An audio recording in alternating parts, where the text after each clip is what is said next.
Hello and welcome to Center Ice Cardcast, your one-stop podcast shop for all things hockey cards. My name is Eric Andrews, also known in the hobby as Hammerhawks, and I'm joined by my co-host and fellow hobbyist Aaron Goldstein, better known as Crease Collector. Hello, sir. Episode 3. We're here. Another one down. So just before jumping in with our guest for the evening, our first ever guest, we wanted to update you guys on the Connor McDavid 2015-16, the Cup RPA 97 out of 99 that has just recently been posted up for auction online. Yes, what an exciting auction that is. Well, like just this whole hobby just right now is just exploding price-wise, and in hockey, we definitely have the same thing. For those who don't know, the Connor McDavid Cup RPA jersey number 97 of 99 is being auctioned off by Leland's. It was originally pulled by Jaspy's Case Breaks here just in December. It's a beautiful 3-color. I believe all the RPAs actually have a 3-color patch, but this one's also graded PSA 9 mint, but I think in this case the grade doesn't really matter. Right now, the auction, it comes with the actual tin that was pulled, and it's signed by the breaker and the consigner. It has about 7 days to the minute remaining in the auction, and right now it's at 70,000 US. Which makes for us Canadians out there about 95,000 Canadian, with 14 bidders right now. So insane. My guess as of last episode was about 100,000. So I mean, we still have ways to go for that amount. But if you have any predictions at all on the final sale of the card, just let us know, and we'll definitely give you a shout if any of you guys happen to be close on that. So that'll be a very exciting auction to see, and with 1 week remaining, can't wait to see where it ends up. Yeah, absolutely. And just to clarify, that's 1 week from this Friday when we are recording this. Yep. So it'll be ending next Friday at 11 p.m. Eastern time. Yeah, it definitely should be interesting to see how high it goes. I said this last episode, but I think I'm not sure if this is true, but the owner was offered around 200,000 for the card already. I'm not sure if that's true. That was just a rumor going around, but I mean, I don't know if it'll hit 200, but I mean, that's a stretch. It is, but I mean, honestly, who knows with the prices going right now in the hobby with basketball, baseball. I mean, hockey is definitely far behind those prices, but who knows at this point? I mean, still a week left. That's a ton of time.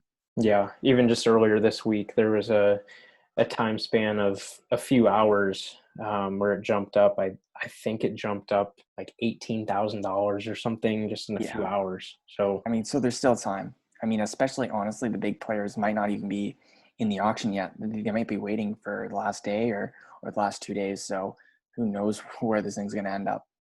And with that, again, please be sure to send in your predictions as far as what you think the final sale price of the card will be. You can do that by contacting us through any of our social media platforms, or if you just want to email us or contact us personally on social media or on card forums, whatever it might be, just get in your predictions. And whoever is closest to that final sale price will get a shout out on a future episode. And now transitioning into the main part of the show, we have our first ever guest interviewee joining us now in Jeremy Lee. Jeremy is well known throughout the hockey card hobby for his innovations and contributions to the hobby. Jeremy owns and oversees Hobby Insider, an online trading forum, and recently began his own live stream show about the card collecting hobby called Sports Cards Live.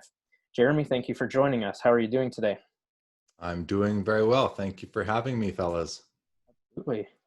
So we just wanted to begin by sharing with listeners a little bit more about you as a person and collector.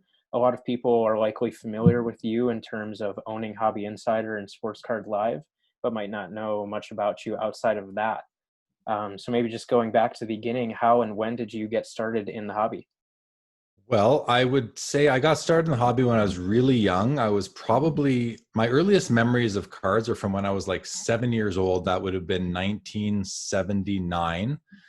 And it was basically at my cousin's house. I had 3 cousins. One of them was older than me by 2 years. One was my age, and one was younger than me by 2 years. And they were all boys. So we grew up together. And I remember my earliest memories being in my older cousin's bedroom, and he had hockey cards on the floor. And I remember picking them up and looking at them. And I actually remember they were 78, 79 O-Pee-Chees. So the Mike Bossy rookie year. And I remember looking at the backs and all the stats and reading the backs. And thinking about, I would go to WHA games in Winnipeg with my dad at that time, the odd game. And I remember just how cool it was to see pictures of the cards with the players who I got to see play when I was a little kid. And we used to go to the games, and I always wanted all the souvenirs, and I'd try and get my dad to buy me a game puck every time, and I'd get one sometimes I wouldn't. But that's my very first memory of cards. And then I remember first buying packs really when Dale Hawerchuk was a rookie in Winnipeg. And of course he was the big signing, big rookie, the biggest rookie we ever drafted in Winnipeg. He was first overall. He was the man. So I remember his cards coming out, and I remember opening up and taking packs of that 82, 83 O-Pee-Chee to school with me and trading those cards back at that year. So, and that I was hooked from the beginning. And I collected O-Pee-Chees every year from there forward, put the set together just like kids did back in those days with the checklists. I loved the gum. But one thing I can say is that I was different than most other kids, and that I really kept my cards in good condition because I really liked them. I valued them. I didn't get a lot of them. I wasn't getting boxes. I was getting a couple of packs here and there. And so I really cherished them, and put together about 2 sets of each year right up until probably the 88, 89 year, the Brett Hull year. I remember going, just getting my license and going with my buddy to all the different Mac stores and 7-Elevens to find them and buy them up and put together sets that we would then sell at school to our friends. So that's my earliest history in collecting. My childhood of collecting is back then. And then in 1990, it was actually early 1991. I'd come back after graduating high school. I'd come back from a 10-month trip to Australia, and I started working in a card shop because it was all the rage. And then actually my folks and me and my brother, we kind of opened up a store together in Winnipeg, and we had that store for about 3 years. It was called JJ's Sports Cards. And if anyone listening was ever in Winnipeg, it was in River Heights on Grant and Centennial. So some people might remember that actually.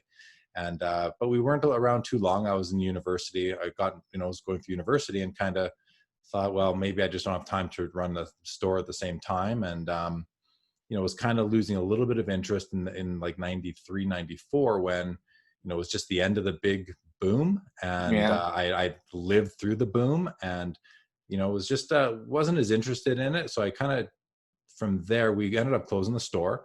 And I would say for about until around 2000, I wasn't really in the hobby. I was maybe looking at a Beckett on a bookstore magazine shelf every couple months, and that was it.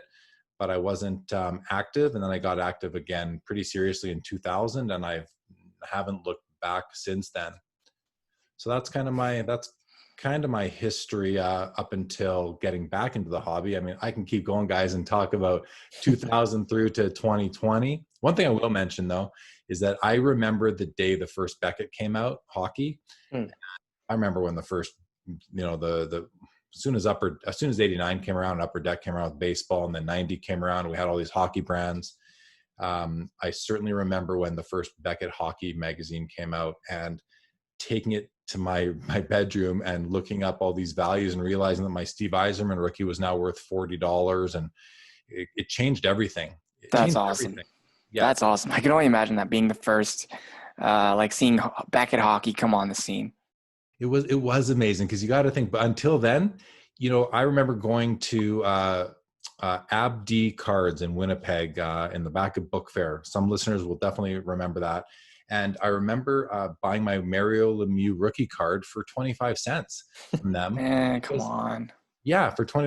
This was in 1986. Like me and my through grade school, me and this one buddy of mine, we used to get on the bus and, and go downtown to the card store and hang out there for like the afternoon. That's and a dream to me. Spend whatever allowance we had. That's so cool. Whatever babysitting money or paper route money we had, and buying cards and sneaking them back home so my mother wouldn't know what I spent what I wasted my money on, right? Yeah, I've definitely had that talk before. Yeah, I think we all have. Yeah, they ended up being some of the best buys I ever made. Back in those days, yeah. Yeah. So, but when Beckett first came out, everything changed. It became like you know, a lot of people talk about how it's not for kids anymore. You've heard me say it on my show a lot. And really, that was the day it changed. It wasn't the advent of the internet. It wasn't the advent of eBay. It wasn't the advent of grading. It wasn't the advent of patch autos. It was Beckett's first issue, moved it from being a hobby for kids to a hobby for adults. Not that it isn't for kids, but it really made it for adults as well. And we know where it's gone since then. So yeah, that's a pretty good history. I mean, in terms of me and collecting, how I, you know, my youth, like, again, growing up, I collected right through until grade 12, opened up the store when I was in first year university. So I was like 19 years old, and didn't really slow down until I was probably 23 or 24. And then basically slowed down until I was 30, and I turned, or 28, I guess 28 or 29. And then, now here we are 20 years later, and I could fill up a long time telling you about what's happened since the year awesome. 2000. Do you think that temporary hiatus kind of was good for you, I think, in the long run? Like looking back, or? I wish I didn't take it, Aaron, because the cool cards that came out then that I wasn't aware of are the cards that me and so many people are chasing now. The 90s cards, really, the boom the boom in hockey from 1990 up until 1993 or so. There's nothing of any consequence from those years. I mean, there's a ton of Hall of Fame rookies, which are amazing cards, but in terms of like value and investment value, and there's not much there. You know, there's the Stanley Cup Pro Set hologram, which I'm a huge fan of. Which is sick. Yeah, you have like 3 copies, don't you? Yeah. That's a card that stands out to me as something that's really important to the hobby, being the first numbered chase card for hockey cards. Yeah, up until about 1994, you know, that was the real boom time, the mass production era. And then when I got out of it is when the card companies had to get creative, because they lost a lot of business because people realized that this thing wasn't sustainable. There were just, you know, there were so many cards being made of each bubble burst and copies. So many cards of copies of each card being made that the value couldn't sustain.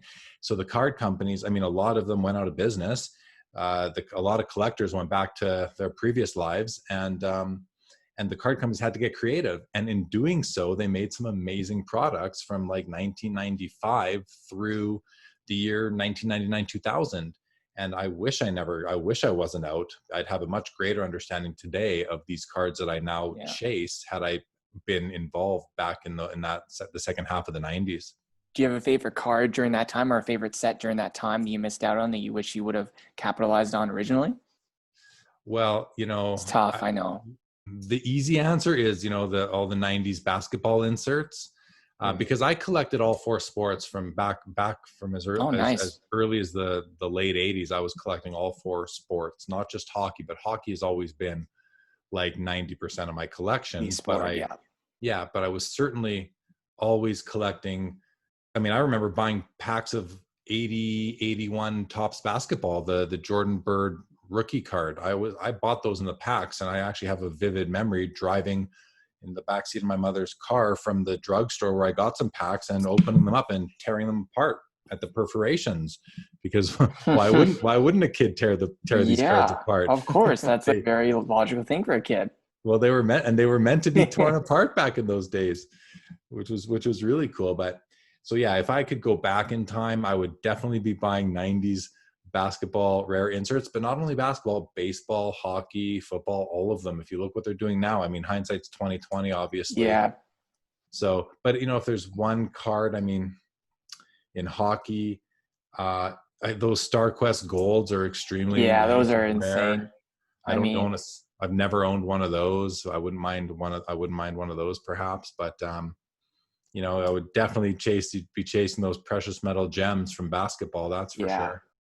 Changing gears a little bit, what would you say are some aspects of the hobby, either when you were growing up or now, that interest you or appealed the most to you? I always loved getting my sets complete. I wanted to complete my sets. You know, what a lot of people wish we were still doing in the hobby today. A lot of people harken back to when they grew up. You know, whether they grew up in the 40s, 50s, 60s, 70s, or the 80s. we were collecting sets in those decades. Kids in those eras were collecting sets because it's all you could. There was nothing else to collect. So I really enjoyed the set collecting, and I continued to do it for a long time. Like up until probably 5 years ago, I was collecting many sets. If I had opened up a box of SP Authentic or Upper Deck Series 1 for fun, or Upper Deck Ice, and I'd come close to the base set, next thing you know, I'm like making my checklist and trying to filling in my binder sheets and trying to get the cards I wanted.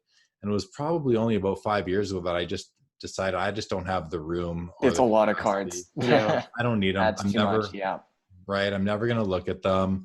I've got all these guys' rookie cards probably anyway. Do I need so many cards of each player each year when a lot of the sets look the same and they're base cards taking up room? So I got rid of all that stuff and became much more specific, kind of more quality over quantity since then. So, but back then it was set collecting, but fast forward to today, and not only set collecting, back in the old days it was that, but it was one of the few ways to actually see the players, what they looked like, and learn about their stats. That's a very good point too, that I think a lot of people take for granted now with technology everywhere. Like if you were to revert back to those days, that's a good point that a lot of us either don't remember, or for me personally, I can't really relate to that too much, but that's a very good point.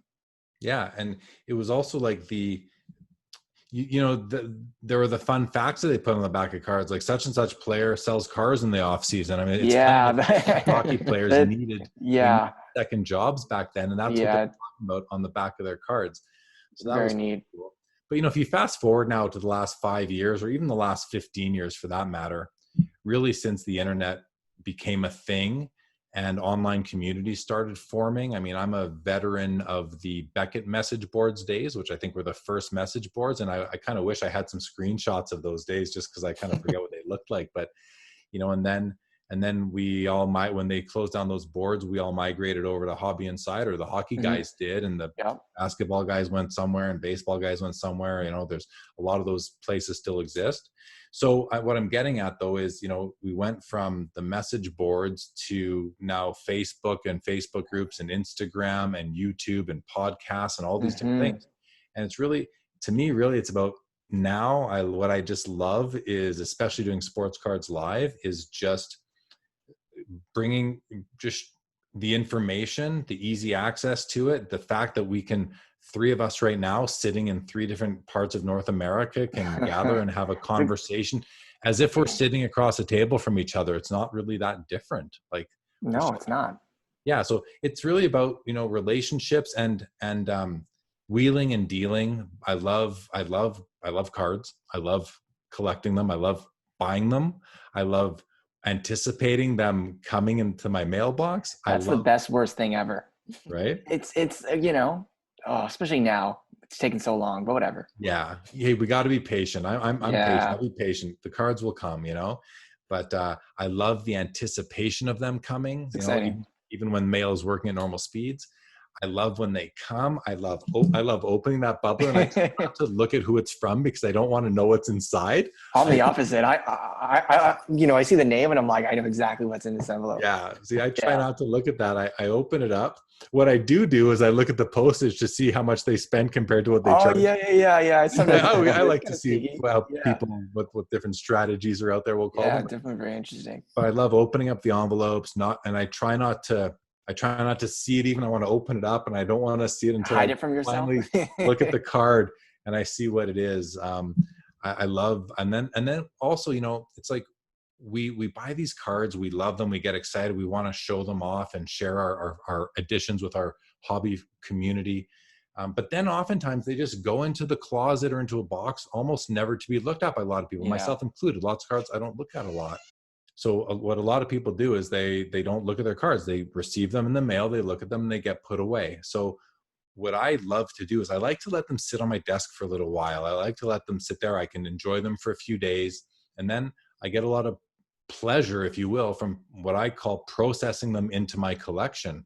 I'll scan the card, I'll label it, I'll update my Excel spreadsheet, I'll put it, I'll take a picture of it, put it on Instagram. Usually I like to do that now. That's your thing right now? Part of my receiving process. Not all cards get onto Instagram, but many of them do. It's a lot of fun. And it's just fun seeing people make comments and liking them. It's gratifying. We put a lot of money into our cards, or we can put a lot of money into our cards. We put a lot of passion into them, and to have other people sort of appreciate it, it just makes it that much more fun. We support each other in the hobby, and that's one of the things I really enjoy about it, is the support, the relationships, and the process. Because as soon as I take that card and I put it away after I've processed it into my collection, I may not look at it for a few months. So I enjoy everything about cards. I don't know what it is. Something about that 2.5 by 3.5 inch dimension is very, very. It's a great dimension. They're great. And we love it. We love it. Yeah. So I don't know. That's really it, guys. Like I love the cards. I love receiving them. I love looking at them. I love shiny ones. Yeah. And I also love the chase of a set. There's a few sets that I'm working on that aren't, they're kind of, some are big, some are ongoing. Every year more cards come out for them. And to me, it's the thrill of the chase, and I'm in no rush. You hear a lot of people who they work on a set, they can't find the last two, and they just quit. They're saying, packing it in, I'll never find this last card. Yeah, that's frustrating. Like seeing that.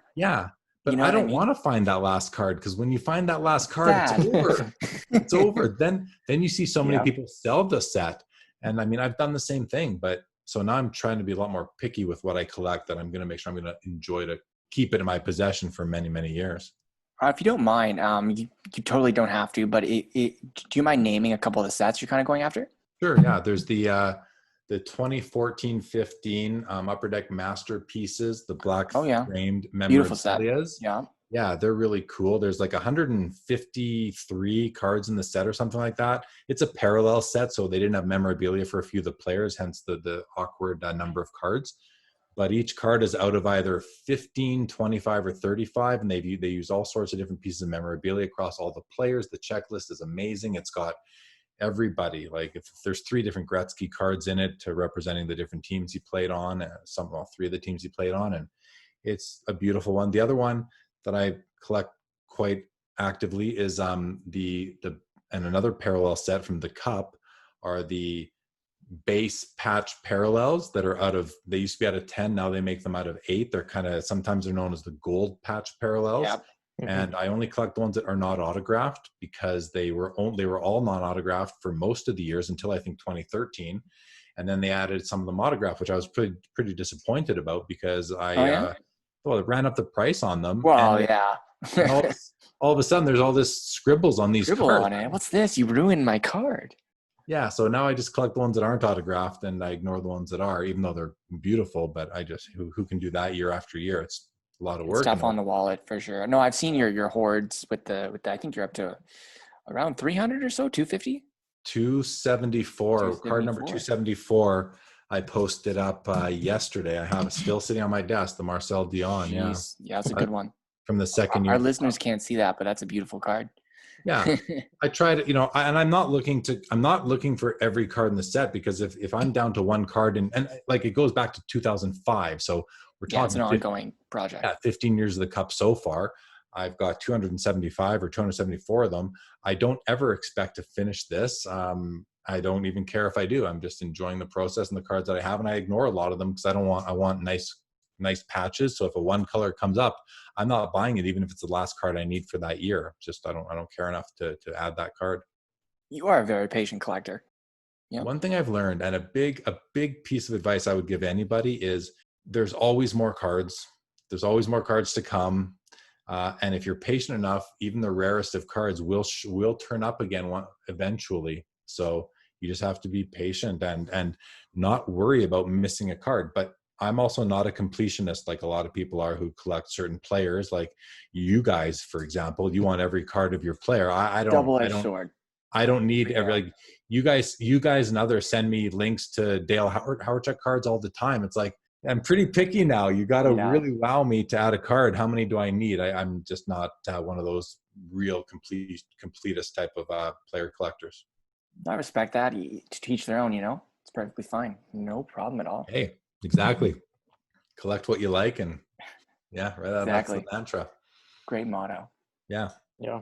You've talked about a number of different cards and sets that you have collected or do collect. Would you say, and I know this is a very difficult question to answer, but do you have a favorite card or a few favorite cards that you own, and maybe why that is? I love that question, and I hate Please that mention those question. mega patches. Please mention those. Oh, I Please, love please, those. please. But I love that question, Eric, but I hate it too, because I mean, it's like, if asking me that question is like asking, somebody, so do you like your daughter more than your son, or right? Because That's an Yeah. impossible question. like, I love almost all of them. Well, some definitely hold special places, but if I had to pick a couple of favorite cards, I don't know that I could just narrow it down. I've got so many different PCs within my overall collection Sure. that are from all different sports, all different eras. But if I was like, people often ask me, if you can only keep one card, which one would it be? Well, I'd probably keep my most valuable card, which would probably be my Bobby Orr rookie in a PSA 8, which is Wow, yeah. very high grade for that Not card. bad. Yeah. And I've had that card for almost 15 years. So I didn't buy it at today's prices, but I'm glad I bought it when I did. I've recently gotten into some of the Michael Jordan stuff from the 90s. Recently, I mean, in the last year and a half. So there's a couple cards in there that I just absolutely adore and love. They're so cool. Like the 97 Jambalaya is a card Yeah, that those cards are really nice. a bit of a grail for Michael Jordan's, and I have a really nice copy of that I love. I love my Howie Morenz 1923 William Patterson rookie. I love that card. To me, it's such a great card. I have the whole 1910 set, the 1011 C50 C56 set completed. Man. I mean, I didn't the know you had first, that. Those are great. I'm just starting to get into those myself. Like, not buying them because I would be poor, but just really starting to appreciate them. And they're gorgeous cards. they're really cool. I mean, and they're cigarette cards, and to me, anything that came in a pack of cigarettes that has survived this long. So it was I like the history of the hobby, so it's important to me to have the first set. And then I love my George Vezina from the second year, from the C55s, which is the 1911-12 set. Eric's got one right there. There's one right That's there. a beauty. That is a phenomenal. That's incredible.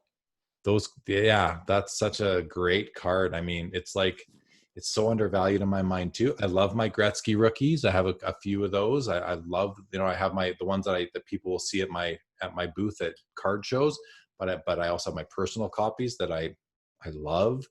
I mean, I can go on and on, guys. My Gordie Howe, my Maurice Richard rookies are very special to me.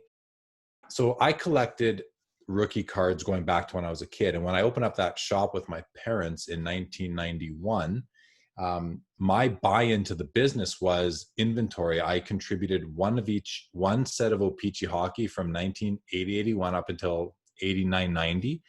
And then I contributed the commons from the second set I had, and I kept the rookies from each set. And those rookie cards, I still have some of them. I ended up getting my whole collection graded when I went to the National in 2007. I submitted 400 cards to PSA back in 2007. Wow. And back then it was $8 a card. And I got them all back a few months later, and I still have many of those in my collection. So that was pretty cool. But that was a big submission, and it included cards that I purchased through my whole life up until that year, including the whole C56 set. So that was a kind of a bit of a turning point too, because I went from all raw cards in my collection of my rookie card collection, which I will mention in 1989, I started chasing the rookie card of all of the 1,000-point men in NHL history.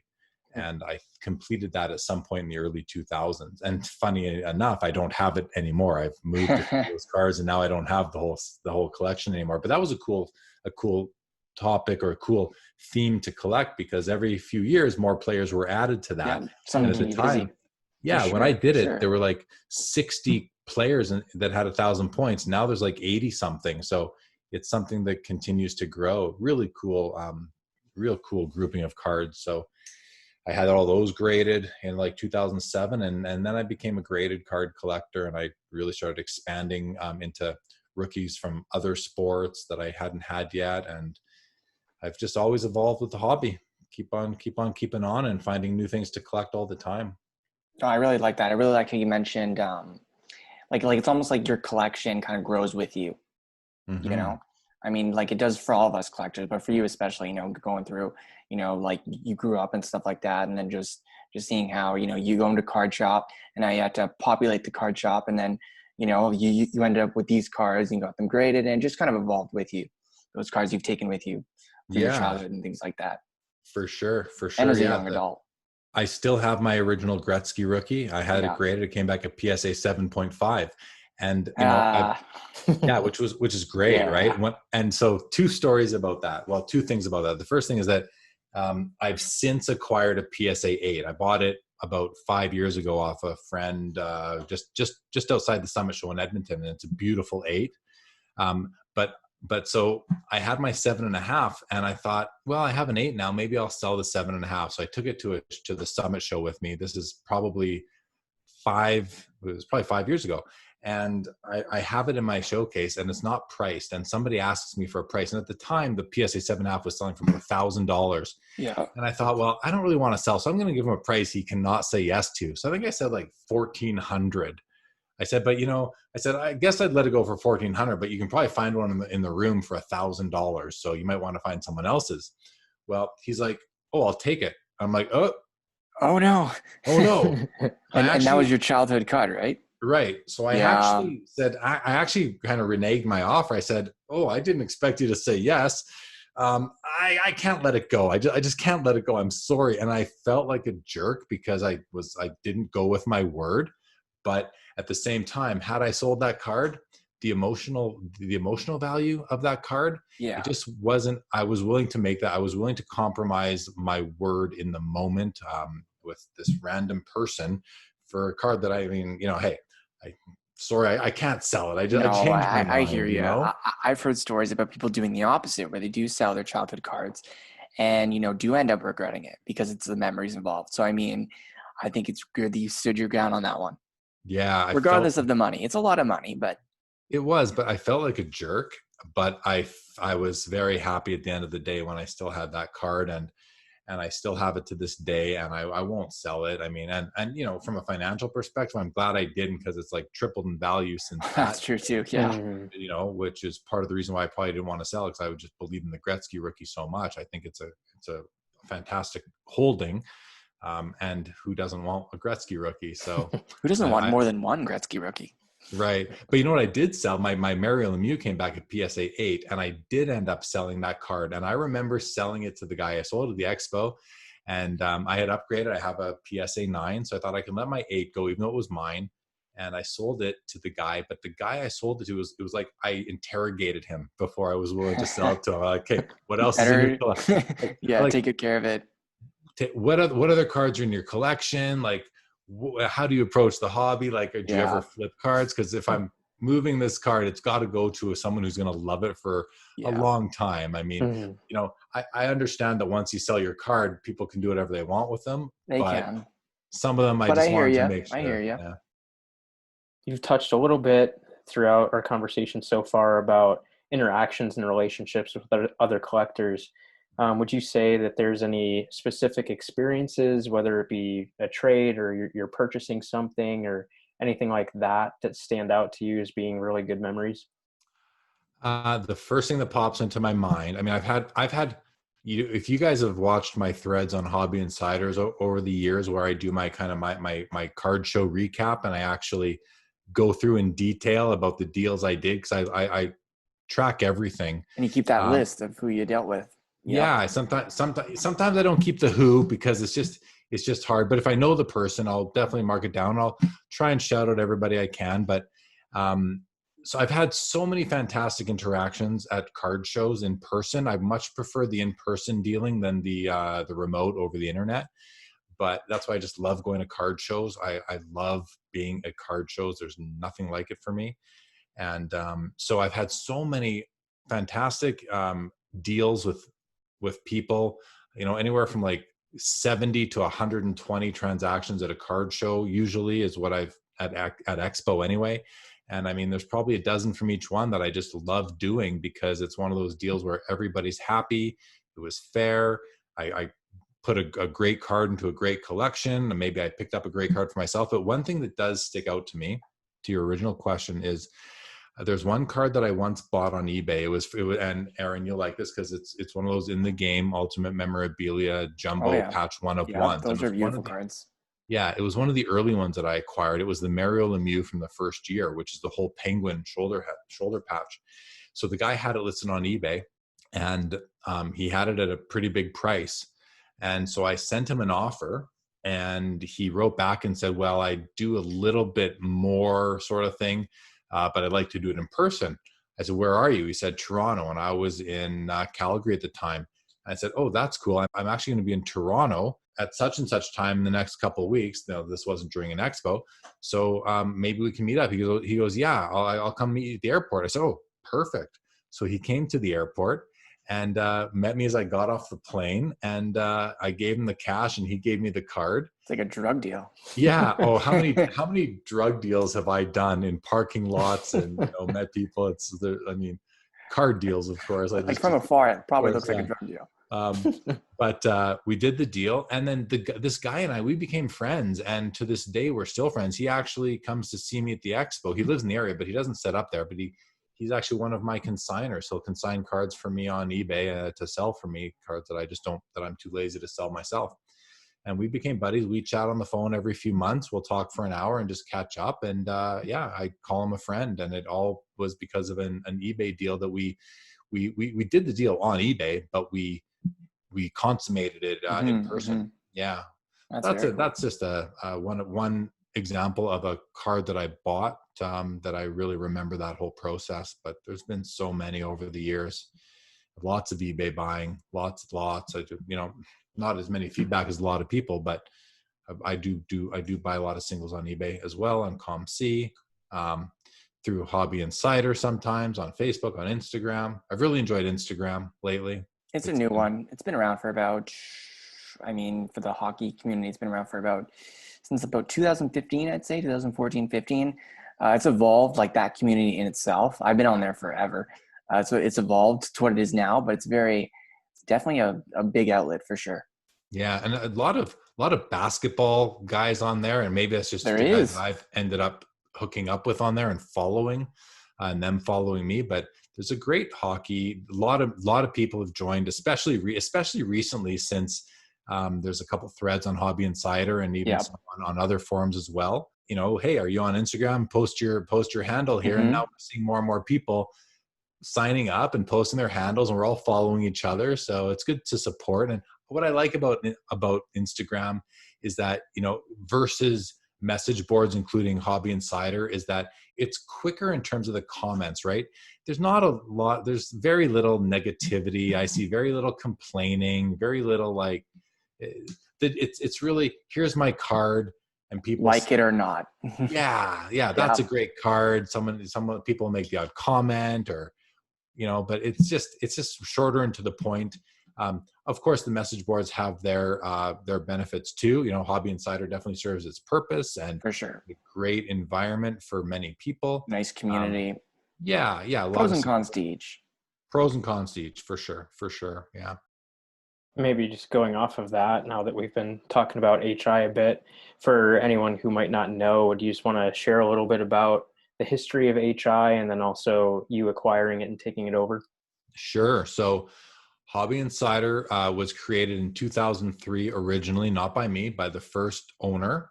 His name was Ike Newton. He's a member of our Hobby Insider Facebook group. He comes around every so often. He's not too active in the hobby, but I think he's just kind of getting back into it a little bit right now after several years of being on the kind of the outliers of it. He had it for, the first few years, and it saw a humongous boom when Beckett shut down their message boards. There was a big influx into Hobby Insider, and it grew pretty quickly back into probably in 2005, I would say. The Beckett boards shut down around there. Hobby Insider blew up, and shortly thereafter, Ike sold it to a gentleman by the name of Bruce Findlay, who is still a member of Hobby Insider, Meatman CGY on Hobby Insider, and part of our Facebook group. And he owned it until 2012, when him and I became friends. through the boards and through seeing each other at the expo and the pre-expo Thursday night dinner that we've done for years now. And so we became friends. And one day, it was after I had gone to Upper Deck's facility in 2009 to photograph the Cup pack out, the patch cards. And then awesome. I had really become very active in kind of counteracting the fake patch epidemic. Mm-hmm. And so I guess Bruce really trusted me. And he called me one day. I was sitting in my office at work. It was 2012, I think. And he called me and said, "Hey, I think I want to sell Hobby Insider, and I'd like to sell it to you if you're interested." And I was like, "Oh yeah, for sure." How much? Yeah, why not? Why not? Like, I loved it. I loved Hobby Insider.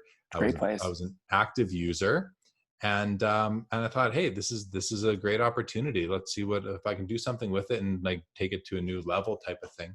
And so yeah, we made a deal. I bought it and announced it and took it over. And I was at the beginning, I had all sorts of ideas for it, how I could make it into a better place, and tried a few things over the years, brought on group breaking, changed up some of the sub forums, renamed a few things, had some sponsors for a while. I tried to monetize it. It didn't really work. Either I just wasn't good at it, or it just wasn't the place for it. I mean, it's got a very niche following. It's a lot of the same users all the time. That's the thing I noticed. Yeah, that's the thing I noticed for sure, as opposed to other types of forums. Again, there's both pros and cons to that for sure, but we're very much hockey and very much hockey. Very nice, tight knit. And it's good. It's a good place to be. But I see what you're saying about the monetization. It's stuff that I've personally done in the past, like not with forums, but just I definitely see what you're saying on that. It's a tough sell, but it really is like a second job. Yeah, and I found that for myself, I have my opinions on things, and I kind of found that I was having more conflicts than I wanted to in my position, because you're kind of moderating and you have new ideas than the last guy had, and just by the virtue of we're all different people, I'm going to run it a little bit differently than my predecessor did. And maybe I'm going to welcome back some members that had previously been banished. And that was my prerogative, and I had the right to do it, and I did. And I had conflicts throughout, and so I kind of backed off a little bit over the last several years now, and letting some of the other moderators kind of do more of the moderating, and kind of just speaking my opinion less and less, because I just found myself getting into conflicts too often, and reading posts that I thought were, sometimes were somewhat attacking. And I know I've been guilty of the same thing. I've made my attacking posts too. And I just thought, I'm not liking how I'm coming across. I'm not liking how I'm portraying myself. So maybe I'm just going to back off. And I kind of backed off quite a bit in my activity. You've probably noticed that I'm not that active. I mean, with Sports Cards Live now, I'm active on there. Yeah. Oh, for sure. Yeah. But I don't express a lot of my opinions on Hobby Insider as I used to. I try and just keep to the facts. And but that said, I still love the place, and I'm on there throughout the day, every day. The first thing I do is I click new posts, and I see what people are talking about, and I read the ones that I'm interested in, and try and make sure there's no funny business going on. Read people's show and tells, look at the cards they're posting. I love it. But my comments are limited now. I admit it, and I recognize it. And now, if we're coming right to the current time, it's mostly because I'm just so busy. I know everyone's busy, but I'm working full time, running Sports Card Live, 2 shows a week, with rehearsals or planning and testing and lining up guests and promoting the show and doing the graphics. And I mean, it's a handful. It's a lot, like that's what people, I think, our listeners, it's a lot of work with this sort of stuff. Like it's a lot, especially like yes, this is a hobby, but then there's that community or communication aspect to it that it's a lot of time. You'd be very surprised. If you look at on your phone, you can see your screen time each day. It tells you your screen time. So I mean, my screen time every day is like, it's out of control. 20 hours a day.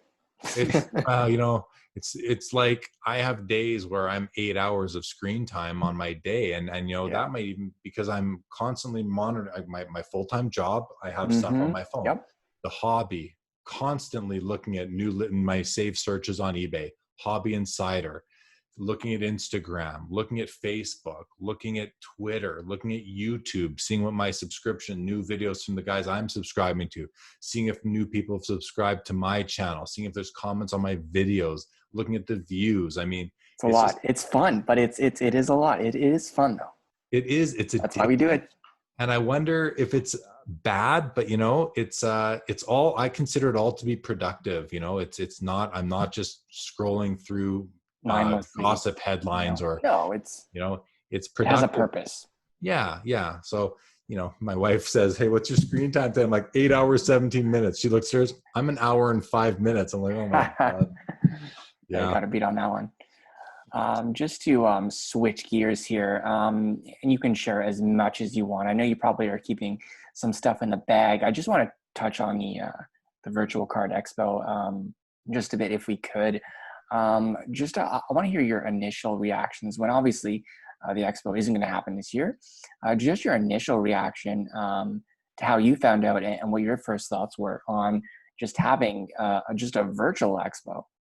Well, my first thoughts when I heard about the Virtual Expo being put on by the Sport Card Expo, my first thoughts were, hooray. I mean, that's awesome. I can't wait to see what this thing looks like. I knew right away that I would support it. I knew right away that I would be a part of it. I like to think that we are in an era of adapting. We have to adapt.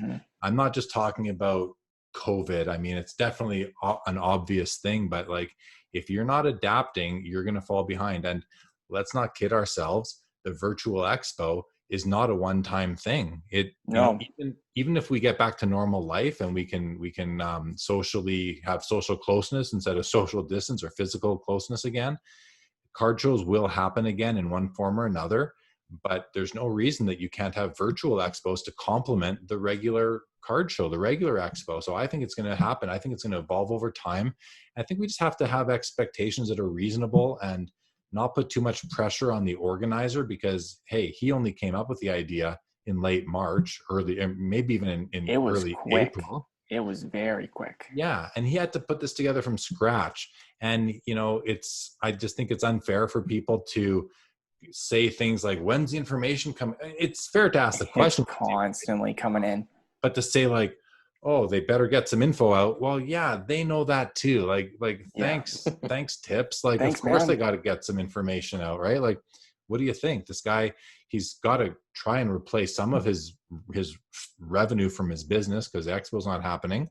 So I was very supportive from the beginning. I'm looking forward to it. I'm not exactly 100% sure what it's going to look like or how it's going to feel, but I'm very hopeful, and I have tempered expectations only because, you know, I don't want to over promise and under deliver here. I'd rather have low expectations and be really pleasantly surprised, which I think will be the case.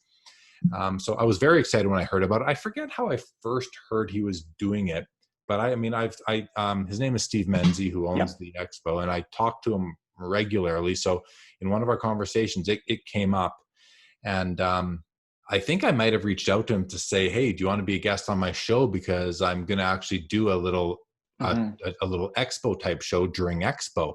And I think one show he said, well, that's interesting because I'm actually now looking at doing something a little bit later on. I said, well, hey, I don't want to step on your toes here. It's, you know, I don't want to steal expo from you. Your show. No, yeah. Yeah, you definitely have your show. I'll do mine. It will be a little thing, and then I'll definitely support yours. I'll talk about it on my show because I want it to be a success. I want to support it. No, 100%. I think it's good for the hobby, right? And it's good for what's good for the hobby is good for us as collectors. So I wanted to support it from the beginning, and I've been doing that. So yeah, I was happy to hear about it.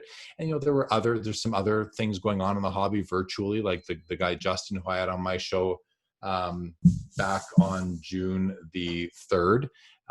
You know, he organized the Instagram virtual sports card show, which was awesome. He's had 2 versions of that. This guy who goes by Sports Card Investor on YouTube and Facebook group, he's organizing one during the National. So what I'm happy about as a Canadian, as a real supporter of the Expo, is that the Expo show is really going to be the first one to market that is a professional kind of event. Yeah. I'm not saying that the one on Instagram wasn't professional, but it was really whipped I see what you're together saying. quickly. Yeah. Especially since So, we came from a professional environment and how we're going to continue that over and cross that over.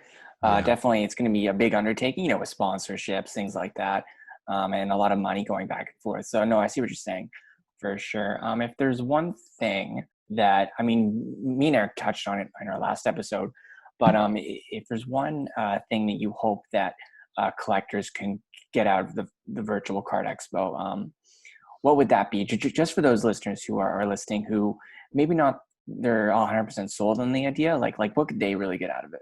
Well, you can find out what it is, because I see a lot of people saying, "Oh, I don't know how this is going to work. Why would I go? I don't know what this is going to be." Yeah. Well, how could you know? You've never seen it They're before. kind of writing it off before they see it. Yeah. Why do you think you need to know what it looks like already? So give it a chance. And I think what you can do is you can learn for yourself that being open-minded is a really good place to be. It's a good place to start in life, in many areas of life. Be open-minded to it. Don't expect perfection, because it's not going to be perfect the first time. Allow it to evolve. And maybe what I think you can get from it as a collector, we get you in the door, and you get people who are skeptical get past their what I find to be quite annoying skepticism. Mm-hmm. Once they get past that and they get in the door, I think for all the collectors, what you're going to see are dealers that you've never seen before, cards you've never seen before. And for the vendors, you're going to see people, patrons coming in that wouldn't ever get to the normal expo. So it's not going to be the same expo. It's going to be nude, right? Just like Eric, who's maybe never been to expo, you're going to come, right? It's easy to go to this expo because especially now it's free now too. Yeah, and now it's free. You just the have tickets to click, are covered now. Right. You just have to click your way there. You don't have to get on a plane and pack a bag and save up money. And I mean, you can just worry about, there's the running joke for years now that there's a lot of people with BO there. You don't have to deal with that. You just click in and that's it. The coolest thing for me, Eric brought this up and I totally just spaced, and I'm thinking there's people internationally, from Finland or wherever that can go to an expo, and that is so cool. Right. Because we get amazing. At the expo, we get people from Sweden and from Finland that come to it. Well, now all their friends that are in their hobby community, they're going to all come too, hopefully, because these guys are saying, hey, we can all go do this thing together now and go check out the same booths. It's going to be pretty cool. Like, I've been in a couple of these kind of training sessions for it. And so I've seen the inside of it. It's going to be pretty cool. Like you get to a booth, you can look at it. If you want to talk to the guy, you click a button. The booth vendor can bring you what they call on stage or into the video scene. So now there's two of us on video. And if someone else comes into that booth, they're going to see two of us on video talking, and they can listen in. They can watch us talk. Or we can say, hey, now we're going to go have a private chat somewhere and talk dollars or something like that. Yeah, negotiate. Do it that way. But my kind of goal is to do all my dealings out in the open, because that's how they are at the normal show. People can hear you talking. People can see the cards that you're talking about. I think that adds excitement. That's going to get more people excited. Another thing that's cool about it is that it's all going to be recorded. So I can get the footage from my booth, which is very, very, very important in terms of the integrity of the show. Because let's say we do a deal and you say, okay, I'll take it. I'm going to email you $100 by tomorrow. And you never email me. And I know I didn't sell that card to somebody else because I had a reserve for you. Well, everyone's going to know, because I have it on video that you backed out of a deal card. And that's now I'm going to, so you're going to risk your reputation if you're not going to stand by your word on deals that you're doing. So it's pretty cool. I'm really excited about it. I'm just nervous that I'm not going to be ready for it in time with pricing out my stuff. You'll be fine. You'll be good. That was a lot of key information that I obviously, being a vendor, you definitely have the inside scoop on that. So that's some very nice information. I'm sure definitely people will be very interested to hear that. Can I Just mention one? Can I yeah, mention one more thing? So yeah. they have what's called the main stage, and there's going to be some programming on the main stage. And I was actually asked to interview a grader from Beckett on what it's like to grade cards for a living. And so it's kind of a. I was asked by both the owner of Expo, Steve Menzie, and by the guys at Beckett to do this. So I think that's by virtue of my Sports Cards Live show, and being someone who talks to people now in the hobby. Yeah. So they asked me to do that. So that's a kind of a cool opportunity. I'm hoping to get to plug Sports Cards Live a few times and maybe Yeah, get some more viewers for 100%. that show.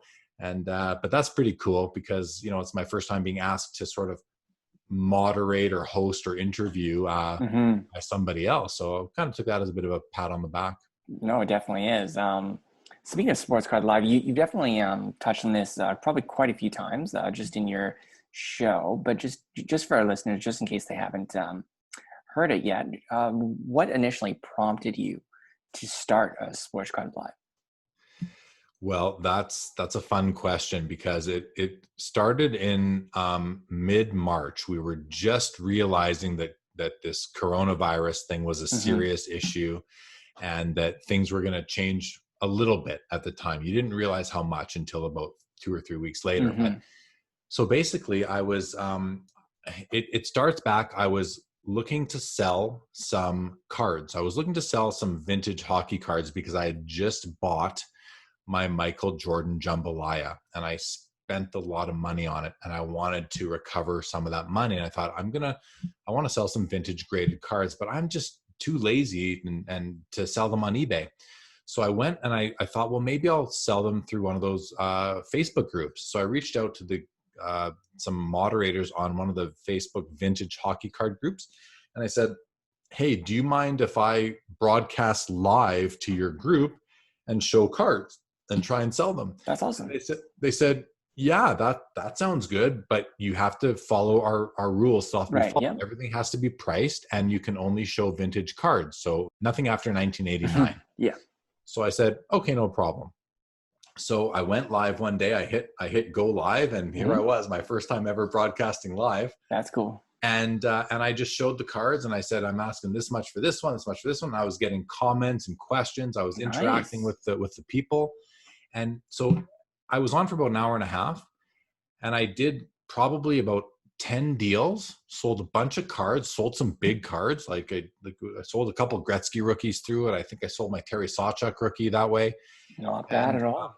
And it was successful. And then I thought, well, I have a bunch of modern cards I want to sell too, but where am I going to sell them? Like there's all these vintage groups. There's all these modern. So the vintage groups don't want me to do this. The modern groups, there's like a dozen of them. How do I pick one? I thought, then the light bulb went off. Maybe I'll start a new Facebook group just for live feeds, just for people to come on and go live. And originally it was for everybody, not just for me. I thought it could be for anybody to go live that wants to go live and talk about the hobby or sell cards or advertise their card store or whatever. And so I had the idea. So I created the group, Sports Cards Live. And then I thought, okay, I'm gonna be the first one. I have to be the first one to go and do this.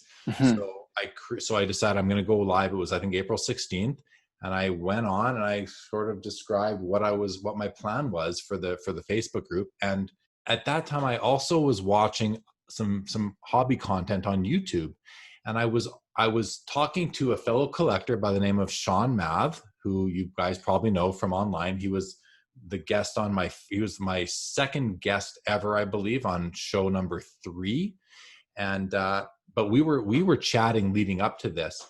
And I said to him, hey man, we should go on together sometime. Cause we just haven't been chatting. And I said, we should go on together sometime, but do you have any idea how these guys get 2 people on the screen at once? Cause I couldn't figure it out. I didn't know how they did. He said, well, let me get back to you. I'll ask my buddy. He didn't figure it out. So I kind of went and I figured it out myself. And I figured it out because I forget if it was either Gary V or if it was Brian Gray. One of them were streaming through a Facebook group or somewhere, and they were both on. And I saw the word StreamYard. And I thought, oh, I'm going to figure, maybe that's how you get 2 people on the screen. Yeah. So I went and I researched StreamYard, and I thought, oh, I can have one camera and one mic, but stream to YouTube and Facebook and LinkedIn all at the same time. it was really the software that I use that's really responsible for me creating this show, because without it, I don't think it would have. That was one of the key steps in evolving to what Sports Cards Live has become. So I figured out how to have a guest. And then I thought, okay, if I'm going to do this and I'm going to have guests on my show, I have to come out swinging, because I could tell that there was more and more content coming out. So I got to come out with a banger right at the start if I'm going to attract viewers. So that's when I realized, hey, I'm friends with Carvin Chung, who invented the Cup and Exquisite, which was a great opportunity to be relevant to both hockey and basketball collectors, which are my two sweet spots. So I thought, what a great opportunity. He agreed. I reached out to him. He said, yeah, happy to do it. And so I did show number 2 with him. And so it kind of then it just evolved. I had no idea what it was going to turn into. Mm-hmm. It really was 100% organic. I did not plan it, but I did kind of do some little things. Like I thought, okay, I've got a great name, Sports Cards Live. Let's see if I can get the YouTube channel, So I went to YouTube and, hey, no one else had it. So the handles. Yeah. I'm going to take that. That's the best name out there, I thought. It's a good handle. Yeah. I'm like, this good. Yeah. And then I thought, okay, I need a logo. And at first I put on that, there's a Sports Cards neon sign that I found by doing a Google image search. And I used that as the logo at first. And then I thought, well, I should really get something better. So I went to Fiverr.com and I put in a request for a logo. And I sent the guy a copy of the old Sports Cards neon sign that I had. And I said, I just want to say Sports Cards Live. And I want it to be cool and just look good and blah, blah, blah. So this guy in Pakistan actually picked up the offer, and he sent me, we went through a couple of renditions of the logo itself. And it's funny because I don't know if you noticed, but one of the first versions of it was just like it looks now, but the background shapes were squares, like a pink and a blue square, mm-hmm. whatever. And I said, hey, you know what? I love what you've done. But change the dimensions of those background squares to 2.5 by 3.5 inches, because that's the dimensions of a card. And he did that. That's cool. I'm like, perfect. I love this logo. And I got it for I paid him $25 Canadian for the logo. That's it. And he sent me all the versions I needed for the various platforms. So I decorated up the YouTube channel and figured out how to do a few other branding things. And again, then went and did show number 2 and show number 3 and then on and on. But one of the biggest things for all of this was I soaked up a lot of content, and I went onto the StreamYard, which is again the platform I use. I went to their Facebook group, I went to their channel, and I watched their videos on how to stream. And then I watched other video tutorials on YouTube on how to go live and mm-hmm. tips and tricks, and how, I did a lot of that. I was up very late for many nights in a row leading up to it, but I was soaking up the information. I was having so much fun. And I mean, I had a webcam. The only equipment I bought was this mic here that I noticed that in a picture or something. It's a good mic. Yeah, it's a cool mic, right? It sits right in front of me here. And so that was the only really investment I had to make to start the show, besides the $25 I paid for the logo. And, it really just became what it became organically. I put a list on my wall.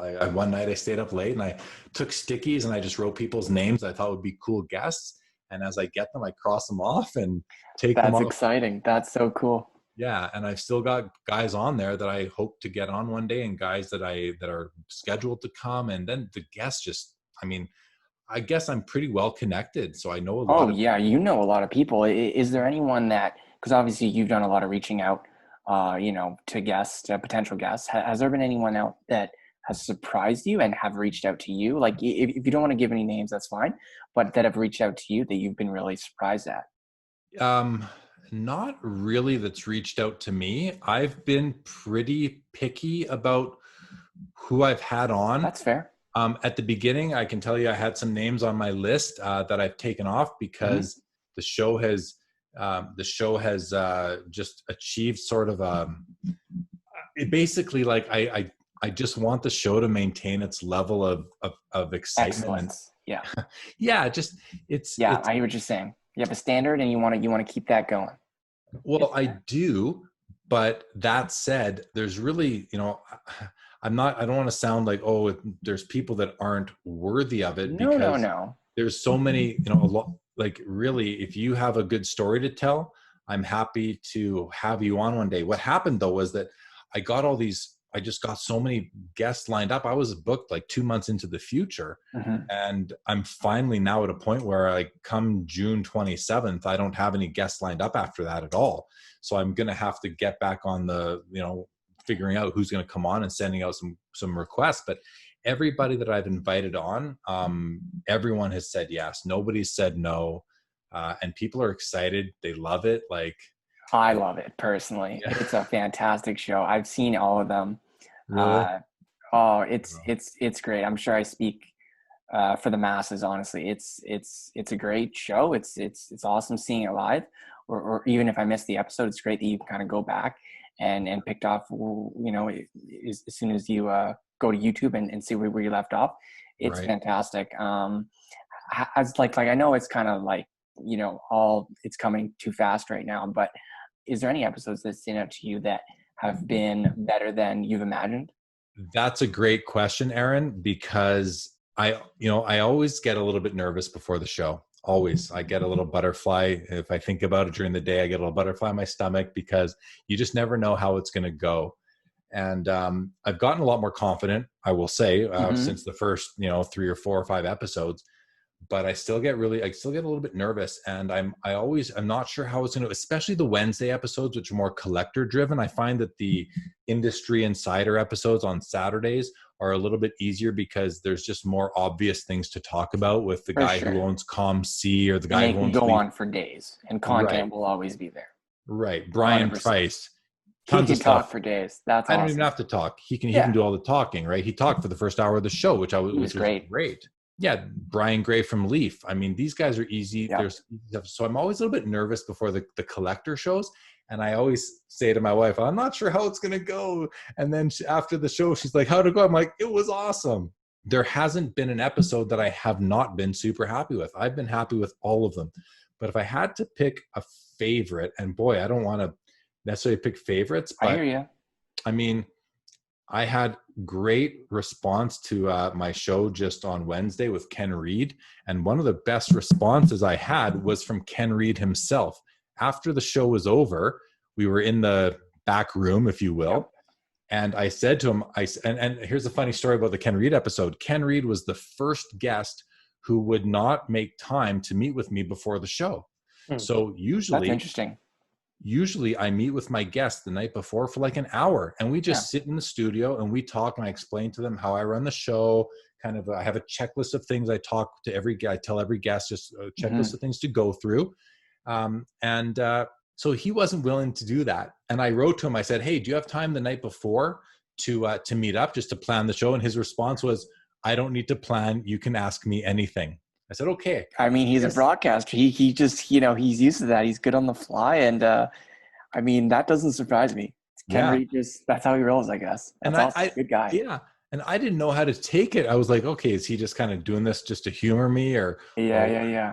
But so I was really kind of nervous leading into it. I spent the night before, instead of planning with him, I called on my friend Amit, and Amit and I talked about it, and he kind of worked with me on structuring what I wanted to do. Right. So that was just helpful to get some ideas and that. Anyway, so 10 minutes before the show, he comes into the studio, and I'm kind of waiting for him, and you're nervous. He comes in, and within like 5 seconds, he was so cool and so nice. And he's a nice guy. Yeah, he was awesome. So anyway, we do the show. In the 10 minutes leading up to him, I rush through what I tell him, here's some of the stuff. He's like, yeah, good. The show's over. We end it. We're in the back room.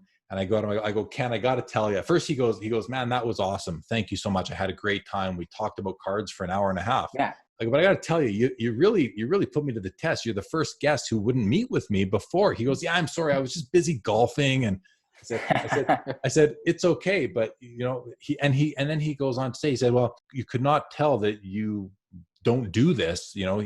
He goes, I've done a lot of these kind of shows recently during COVID where I've been guests on shows. And he said, I swear to God, he said to me, this is by far the best one. I had such a good time. I will do it anytime. You just let me know. And I was like, wow. That's quite the compliment. I said, I wish I had that on tape for a testimonial. Like what a Right? compliment that was. Like Getting to write up something. That's fantastic. Yeah. I actually picked up, our viewers can't see it, but I picked up 1 and 2 of Ken's hockey card stories. They came in the mail today. So I bought them while you were talking to him. So, oh, no way. I did. I've been planning on it for, forever. And I'm like, if this isn't the moment, right. then, so I had to pick those up. So this came today. I'll definitely go through those. But yeah, that show was fantastic. Give those books a read. So yeah, that was a recent favorite of mine, really, because after the show, I mean, I was on cloud 9 after he told me that. And I said to him, I go, I don't do this. Like, I'm an accountant by trade. That's what I do. He goes, really? I'm like, yeah. He goes, you couldn't tell, man. He goes, he says to me, you were awesome. Like, he said it like that. Like I could tell he meant it. And I was like, talk about positive feedback. And like, he just really made my day with that. And plus he was such a great guest. He was so easy to talk to, and great. Was passionate about it, like just like we are about cards. Like, it was just pretty cool. And the fact that he professionally is a professional broadcaster and he paid that compliment to me or gave me that feedback, I have to believe it and think, okay, maybe I'm onto something here. Maybe I'm good at what I'm doing. So I think I'll just keep on doing what I'm doing, keep on doing how I'm doing it, let this thing continue to evolve as it may. So that's a recent favorite, but other ones, I've enjoyed them all. I've enjoyed every single one of them, every one of them. So I can't really pick one over the other. They've all been great. I don't expect you to. That's fantastic. It's kind of like towards the Ken Reed comment. It's kind of like Wayne Gretzky telling you you're good at hockey. Mm-hmm. It's kind of like that. Yeah, similar. I mean, that's like awesome. Quinn Hughes. When exactly. Gretzky said Quinn Hughes has like some of the best hands he's ever seen. Like, how good does he feel? Yeah. Oh, incredible. I don't know that I feel as good as a NHL player, but it was great feedback for sure. Oh, that's awesome. This next one, it might be too early to say. I'm not sure if you've given it too much thought, but do you have any future plans for Sports Cards Live at all? I know you're kind of trying to navigate the whole COVID thing, scheduling thing, but has there been any thought to the future for Sports Cards Live?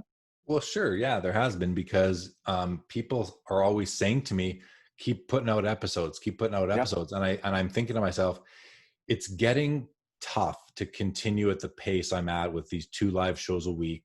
You're maybe thinking to space them out, or? Well, yeah, because I'm thinking, like, first of all, when life goes back to normal, am I still going to be able to, I'm going to have more activities with my kids, with my family? Am I going to still be able to pump out 2 shows a week?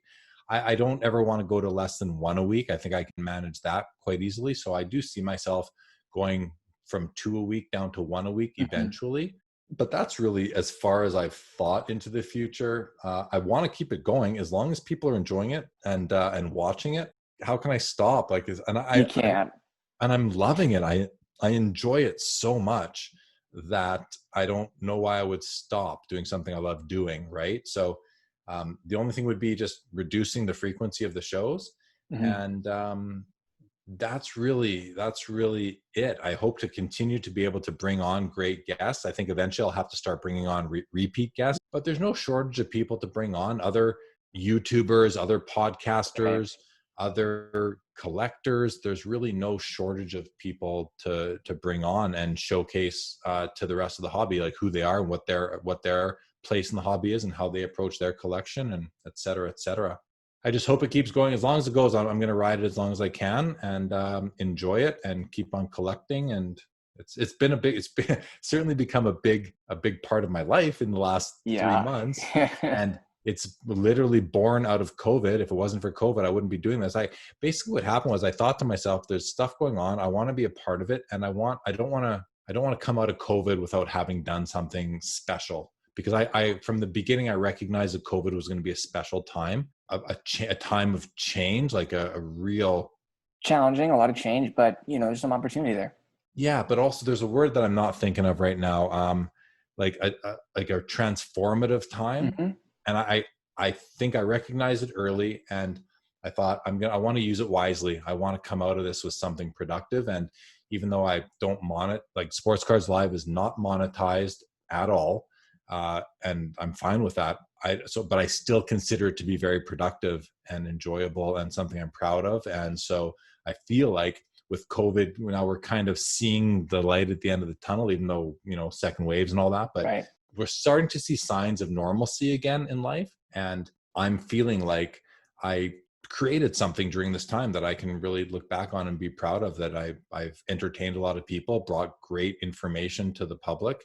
And I know for a fact people are enjoying it because they tell me all the time. So I'm proud of it.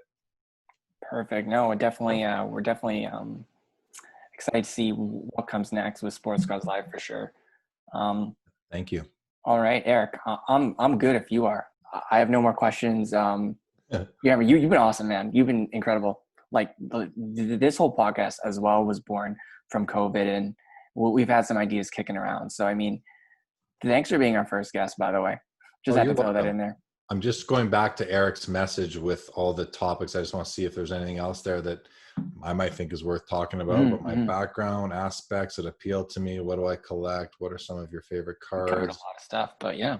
Favorite hobby experiences, biggest hobby accomplishments. I don't know if I talked my biggest hobby accomplishment, which my biggest hobby thrill was probably going to the pack out of the Cup in 2009.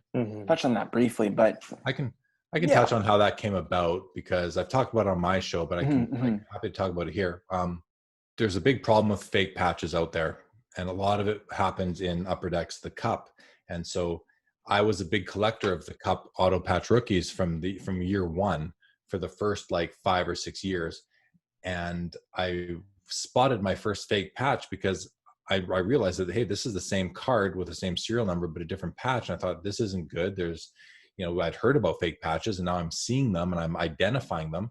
And I thought, I'm going to start tracking all these cards. So I created like this archive of images of Cup rookies out of 99. I've seen that. Yeah. Yep. And so I built that. I started in like 06 with the Crosby, Ovechkin, and Dion Phaneuf. I only did the 99s.